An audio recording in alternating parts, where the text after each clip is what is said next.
Niños, les voy a contar una historia increíble. La historia de cómo psicoanalicé a su madre. En realidad, esta es la historia de cómo psicoanalicé a todos los personajes principales de esta clásica serie y cómo la crianza de cada uno de ellos les lleva a ser quienes son y cómo van evolucionando a lo largo de la historia. Bien, tal vez parezca obvia la importancia de la crianza en las personas, ¿cierto? Pero en realidad tiene una trascendencia mucho mayor a la que creemos, pues, como veremos en los arcos de Ted, Robin, Marshall, Lily y Barney, la crianza es una de las razones más importantes, si no la más importante, por la cual realizamos la mayoría de acciones de nuestra vida. Básicamente la programación de nuestra mente. Y sin más que añadir, empecemos por Ted. Ted es el clásico arquetipo del chico sensible, inseguro, enamoradizo, melancólico, romántico y necesitado de un escape de su vida aburrida que existe en el inconsciente colectivo. El tipo de chico que va a buscar una Manic Pixie Dream Girl, que es el término acuñado por Nathan Rabin para describir a aquella chica idealizada por el chico para llenar sus necesidades afectivas. En el caso de Ted, tenemos varias chicas a las que les proyecta su imagen de chica ideal en lugar de verlas por quienes son en realidad, razón por la cual siempre terminan mal. Por ejemplo, está Robin, a quien idealiza desde el primer momento y cree amarla enseguida sin conocerla. I think I'm in love with you. What? Pero es rechazado por lo mismo. Luego está Natalie, a quien tiene idealizada en su memoria, pero cuando la ve en la vida real no encaja con su definición y debe dejarla. Lee, there's something I have to say, and there's no good way to say it. I want to break up. I don't think you're the one for me. Después está Victoria, de quien se enamora sin saber ni su nombre. Tell me your last name.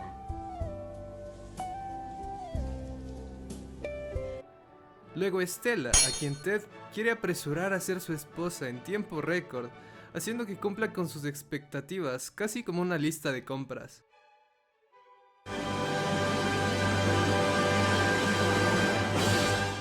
Okay, if Stella doesn't like this movie, I can't marry her. No, you can't. You want to watch it again? Yes, I do. Luego Zoe, una esposa trofeo de alguien más, a quien Ted quiere robar para él, sin importar que sus diferencias sean literalmente gigantescas. Hey, Ted, can I ask you something? Anything.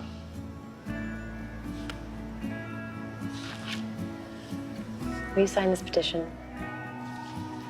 Save the Arcadian. We are going to stop the bastards at Goliath National Bank from demolishing it.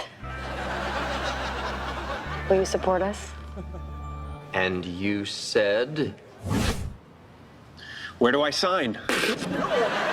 Y por último, pero no menos importante, la madre, Tracy, quien a pesar de seguir siendo una Manic Pixie Dream Girl, o sea, toca el ukelele, por Dios, no hay nada más Manic Pixie Dream Girl que eso.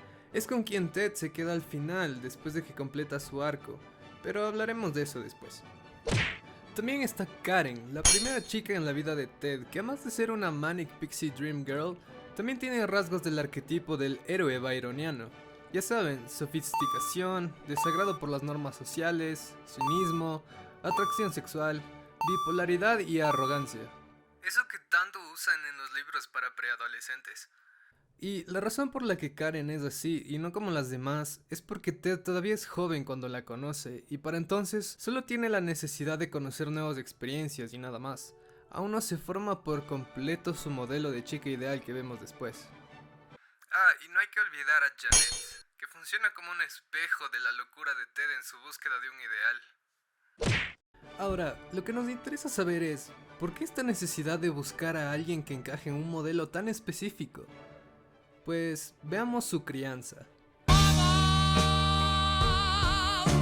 Todo empieza con la madre, pues Ted tiene un apego a la madre gigantesco y en consecuencia a lo que la madre representa simbólicamente: afecto, cuidado, compasión y entendimiento. Este apego causa también celos cuando otro hombre se le acerca, pues es como si le quitaran el afecto de su madre. Algo así como lo que mencionaba Freud con su complejo de Edipo, donde el niño ama a su madre, pero odia a su padre porque compite con él por su afecto. Esta es la razón por la cual intenta amarrar de forma tan desesperada. Casarse simbólicamente siempre ha sido el acto de atar a una persona. A cualquier persona que funcione como una figura materna para que nadie se la pueda quitar nunca. Y otro gran motivo por el cual Ted necesita formar una familia tan desesperadamente es porque la que tuvo no fue buena. Miremos la evidencia. Primero, los padres de Ted son mitómanos empedernidos que evitan cualquier momento de tensión con mentiras y distracciones hasta que la verdad no se puede ocultar más. Eso causa en Ted una gran ansiedad, pues no sabe qué es real y qué no. Un estado constante de confusión, donde no hay certezas donde apoyarse. Oh, I forgot to tell you, your cousin Jimmy had a wonderful time at that spa he visited. You mean the spa the judge ordered him to go to quit cocaine? Coffee? No, Grandma and Grandpa didn't like to talk about things that were uncomfortable, emotional, or in any way real. Segundo, tanto madre como padre buscan recuperar su juventud perdida por un matrimonio muy joven, viviendo fantasías juveniles como una vida hippie despreocupada y sexual, o estando con mujeres demasiado jóvenes y alcoholizándose hasta no poder más.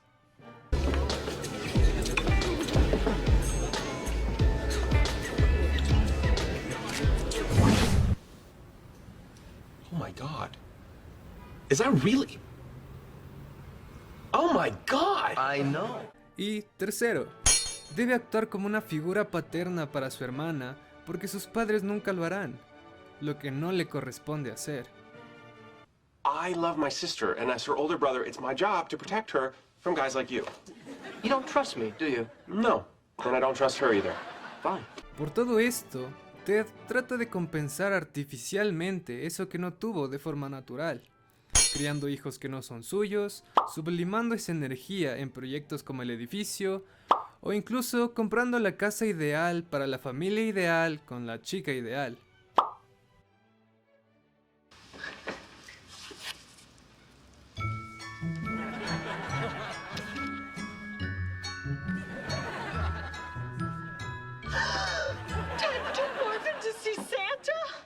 Oh, I'm gonna take this book and I'm gonna shove it so far up The its... point is, it made us remember another scrapbook you made.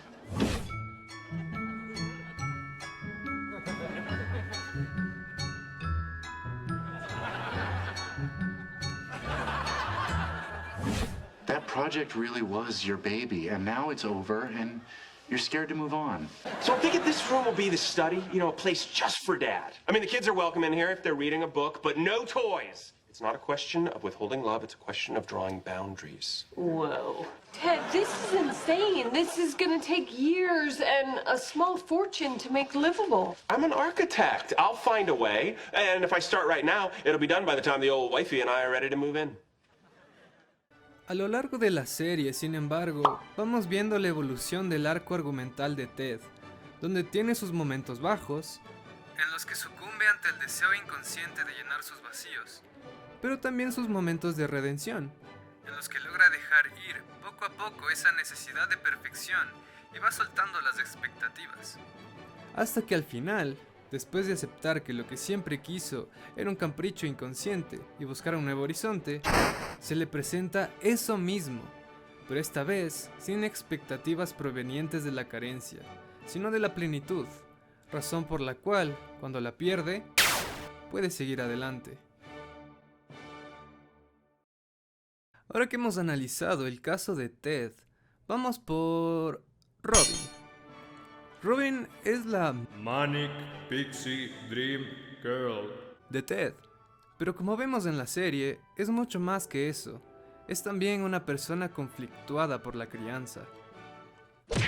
Ella es el mejor ejemplo del complejo de Electra, el análogo del complejo de Edipo en los chicos, porque tiene una devoción completa por su padre, pero una indiferencia con su madre, quien está ausente de su vida. Tal es el apego de Robin hacia su padre, que la mayor parte de su vida gira alrededor de él. Desde su infancia aprende a comportarse como un niño, reprimiendo sus propios deseos de feminidad, tratando de llenar las expectativas irreales de su padre, que son inalcanzables.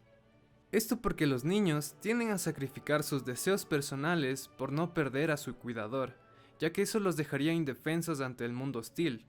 Es un mecanismo de defensa útil desde el punto de vista evolutivo, pero social y psicológicamente nos deja problemas graves. Luego, en la adolescencia, que es un periodo de experimentación y también donde se produce una reestructuración psicológica, acompañada por lo general de una rebelión contra la autoridad, Robin pasa por dos fases. La primera, una estrella de pop canadiense ultra femenina, o ánima, que le permite explorar los deseos de feminidad reprimidos antes, tan simples como usar ropa de chica y usar maquillaje, y tan complejas como expresar emotividad en sus canciones. Y la segunda, la chica grunge rebelde, o Animus, que sirve de protesta contra la figura paterna por la opresión y por el rechazo del amor. Los conceptos de ánima y animus los explicaré más adelante. También en la adultez pasa por una fase más, la chica woo, que usa como un escape y distracción de los problemas emocionales. Look at those girls, Lily. Look at them and listen to what their woos are really saying.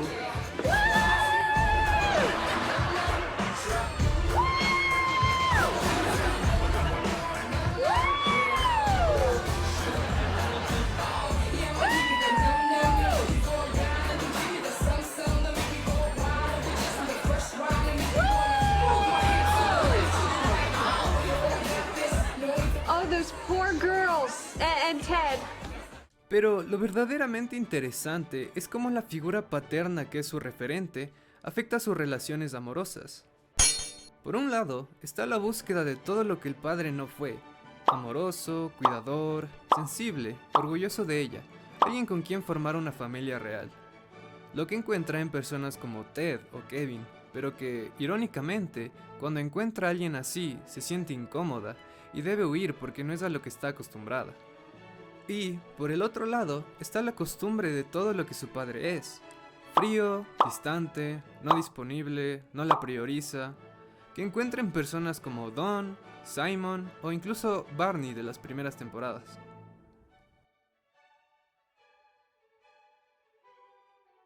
Al final, toda acción realizada por Robin es en base a la influencia de su padre, desde la elección de hobbies hasta la elección de parejas. Todo por el deseo de aprobación y afecto de la figura paterna. Hasta que, al final de su arco argumental, logra emanciparse de la opinión de una persona que no trajo casi nada bueno a su vida, para al fin ser libre de elegir lo que ella quiere en su vida. You know what, Dad? Since you obviously have no interest in involving me in your personal life, I may as well tell you. Barney and I are already engaged. That's right. I'm behind you on this, Robin. Directly behind you. Anyway, this is happening. And since I wasn't invited to your wedding, you're not invited to mine. Goodbye. Ahora que vimos el complejo de Electra, necesitamos ver el complejo de Edipo, con Wait for it. Barney. Barney diría que es el personaje más complejo de la serie, por la gran cantidad de eventos que van generando su personalidad tan peculiar. Sociópata. Barney en las primeras temporadas presenta una gran cantidad de tendencias sociopáticas. De acuerdo con el DSM-5, presenta lo siguiente: mentiras y engaños constantes para manipular a los otros. The playbook contains every scam, con, hustle, hoodwink, gambit, flim-flam, stratagem, and bamboozle I've ever used or ever hope to use to pick up chicks and give them the business. Usar la simpatía o el ingenio a fin de manipular a los otros para beneficio propio o placer personal. He's not coming.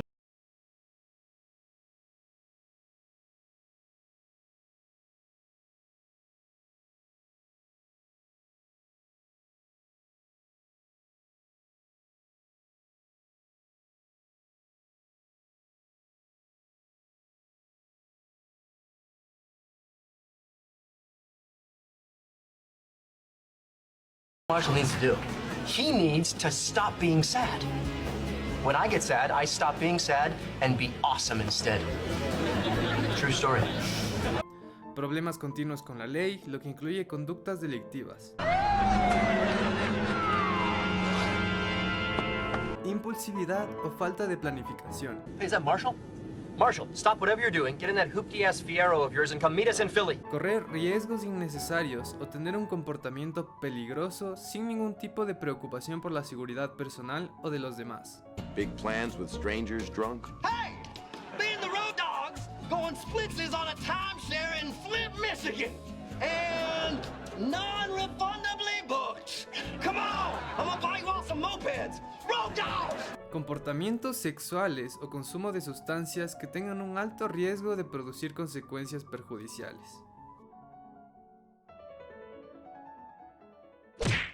Pero, ¿fue siempre así? Y si no, ¿qué le llevó a ser un sociópata? Pues, para saber la respuesta, debemos viajar en el tiempo, a su infancia, donde los problemas empiezan. Barney empieza siendo un niño dulce y normal, pero la disfunción comienza con los padres. Barney es hijo de Loretta Stinson, una mujer que en su juventud estaba completamente perdida en la promiscuidad, pero que por lo mismo termina embarazada de Barney sin mayor conocimiento o noción de cómo criar a un hijo.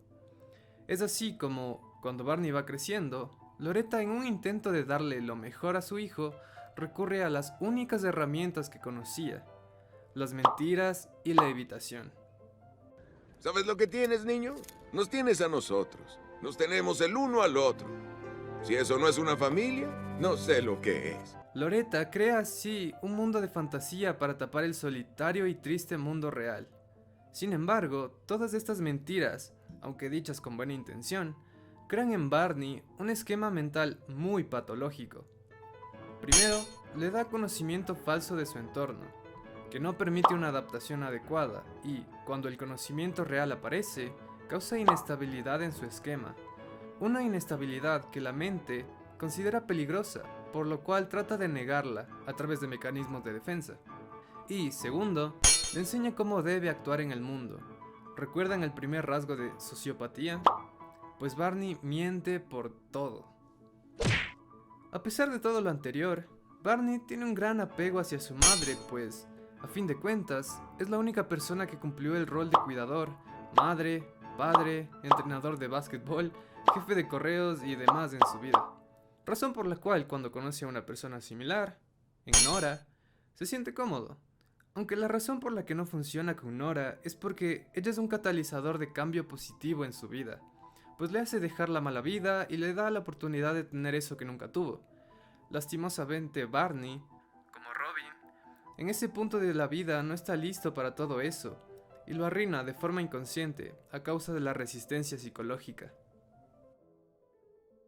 Ahora, una de las mentiras más medulares que Loretta le dijo a Barney fue la de su padre, pues como analizamos en el video anterior, la figura paterna es una muy importante, pues representa la autoridad, el orden, la ley, la justicia y demás valores que están claramente ausentes en la vida de Barney.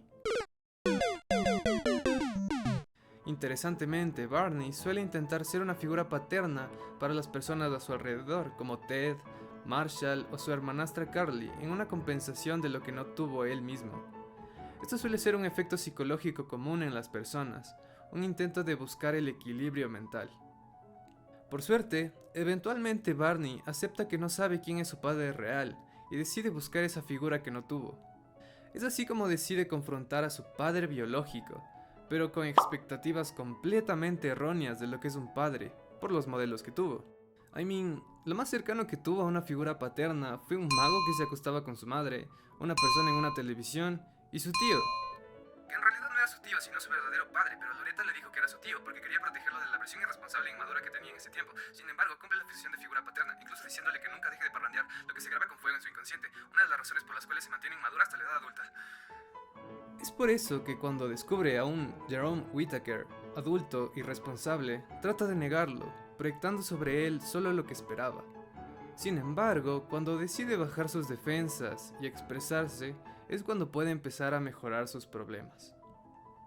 A partir de entonces, las cosas empiezan a ir cuesta arriba para Barney, con algunas recaídas en el camino, pero eventualmente logra la redención, dejando de lado sus técnicas de manipulación, madurando su personalidad, e incluso llegando a ser ese padre que siempre quiso tener, pero para alguien más. You are the love of my life.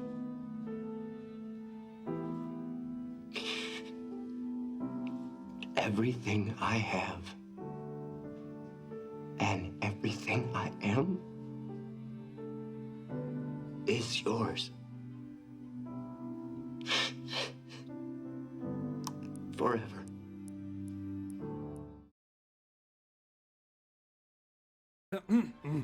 Ahora vamos por Lily, la flor endurecida por la tormenta. Lily, como la mayoría, empieza siendo una niña adorable y dulce, pero debe adaptarse al entorno hostil en el que se encuentra.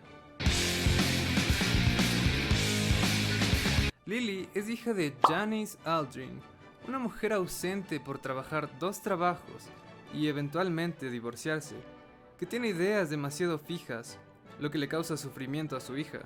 Traficando rimas, traficando estilo. Como negarle un hornito porque no quiere que se conforme con los roles de género que, como a Robin, le hace negar sus impulsos naturales y también le hace tener ansiedad por la crítica constante. Esta ansiedad la expresa comprando compulsivamente. Y su padre, Mickey Aldrin, un niño en cuerpo de hombre, o complejo de Peter Pan, que por sus propios deseos egoístas e infantiles la descuida, haciendo que ella deba tomar el rol de padre y madre por sí misma. Marshall, that man broke my heart every single day for 20 years. Luego, en la adolescencia, donde ocurre la reestructuración cognitiva, Lily, al igual que Robin, pero de una forma mucho más intensa, adopta una fase darks en la que expresa toda esa ira y resentimiento que tiene dentro contra el mundo, usando la violencia y haciendo cosas prohibidas, e incluso tomando lo que quiere, una relación afectiva, por la fuerza, que evidentemente no funciona porque está basada en intimidación y carencia. Esta fase de Lily es compleja, pues es la expresión de la sombra, o el arquetipo de la parte oscura o negada de uno mismo, pero de una forma masculina, o animus, lo arquetípicamente masculino en el inconsciente colectivo, pues actúa de forma ruda, con ropa suelta y con actitudes directas, además de otras características masculinas, que sirve también como una rebelión contra las ideas extremadamente feministas de su madre. Esto contrasta con una de las expresiones de la sombra de Robin de forma femenina, o ánima, lo arquetípicamente femenino en el inconsciente colectivo. En Robin Sparkles, que actúa más sensiblemente, con emotividad e ingenuidad. Pero, luego en Lily, podemos ver como cuando crece un poco más, esta etapa dark se va atenuando, y los impulsos naturales afloran como su pasión por el arte y su actitud maternal. Actitudes relacionadas con el ánima. Esto porque ya no se encuentra en un ambiente de represión como su casa, donde básicamente se ve forzada a actuar ruda, sino en uno de expresión libre donde puede ser ella misma, como la universidad. También es en la universidad donde conoce a su pareja de toda la vida, Marshall, un hombre peculiar en el sentido de que posee algunas de las características que su padre tenía, como la infantilidad, la actitud calmada y la bondad, pero también características que lo contrastan, como la responsabilidad, la agresividad controlada y la preocupación, lo que en esencia lo hacen un hombre perfecto para ella.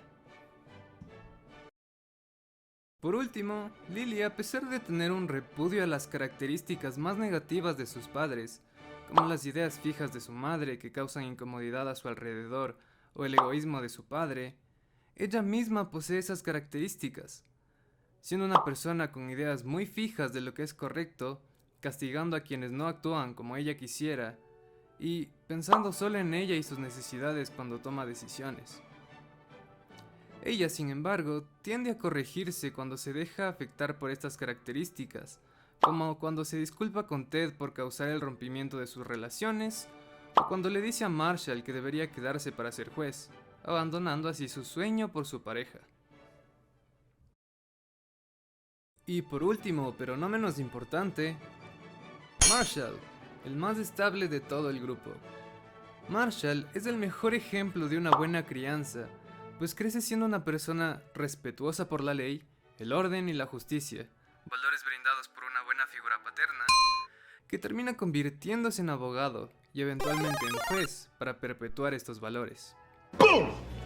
Lawyer. Pero no solo eso, también aprende otros valores de su entorno, como la violencia controlada, específicamente de su padre y hermanos, todos representantes del Animus a quien se asocia esto.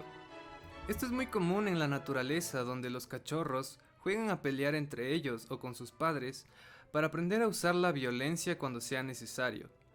Algo así como tener afilada la espada, pero siempre en su estuche hasta que sea necesario. Como en el caso de Marshall, que usa la violencia para defender a sus amigos cuando lo necesitan. I'll leave you with this.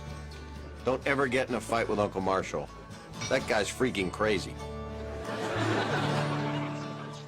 También, respecto al ánima, Marshall aprende a ser una persona sensible y educada, capaz de expresar sus emociones empáticamente y que se preocupa por sus personas cercanas, gracias a la crianza de sus padres. Sin embargo, en el caso de Marshall, y a diferencia de la mayoría de los otros personajes de la serie, su crianza presenta características del otro polo de la negligencia, la sobreprotección. Por ejemplo, Marvin Erickson, el padre de Marshall, es algo sobreprotector, ya que constantemente está metiéndose en la vida personal de su hijo, incluso cuando no debe. O también cuando Marshall va a cuidar a su madre, termina siendo él quien es cuidado, haciendo una regresión psicológica a un niño. Esto ocurre porque Judy es una madre dragón o devoradora, lo que para Jung es el arquetipo de la madre que no permite a sus hijos salir del nido, al no permitirles desarrollar las habilidades que necesitan para volar, para que nunca la abandonen. Esto también se refleja en la incapacidad de Marshall de hacer algunas cosas por sí mismo, y recurriendo a Lily para que las haga por él. Oh, honey, champagne. Yeah. No, you are too old to be scared to open a bottle of champagne. I'm not scared. Then open it. Fine. Please open it. Y lo que pasa es que Marshall tiene a su madre, y a Judy a sí misma, en una concepción de una mujer pura, virginal y servicial, la representación arquetípica de Madre Santa. Pero eventualmente incluso Judy logra evolucionar, pues al principio de la serie ve en Lily su propia sombra, a quien le atribuye todo lo que ella niega en sí misma, como la seducción, la independencia, la lujuria, el egoísmo y la ingratitud, valores asociados al lado oscuro del ánima. Y luego, en temporadas posteriores, logra reconciliarse con todo lo anterior, hecho que confirmamos cuando acude a Lily para que le ayude a sacar su sombra. Y esos son todos. ¡Wow! Eso es lo que amo de esta serie, que a pesar de que los personajes son arquetípicos... Eso es lo que amo de esta serie, que a pesar de que los personajes son arquetípicos como en la mayoría de sitcoms de este estilo, podemos entender la razón por la cual adoptan dichos arquetipos, tal como en la vida real lo hacemos sin darnos cuenta. La moraleja que nos deja, sin embargo, es que se puede trascender de dichos arquetipos para ser una persona más completa. Pero esperen una explicación completa de este fenómeno en el canal. Eso sería todo por este video. Siempre quise analizar esta serie, pues es una de mis favoritas. Puede o no que la haya visto más de 7 veces. Y creo que aprendí mucho de ella. Si te ayudó a entender mejor al ser humano y a la serie, te pido que por favor me dejes tu like, lo comentes y lo compartas con alguien que haya disfrutado la serie tanto como yo, para que le explote la cabeza.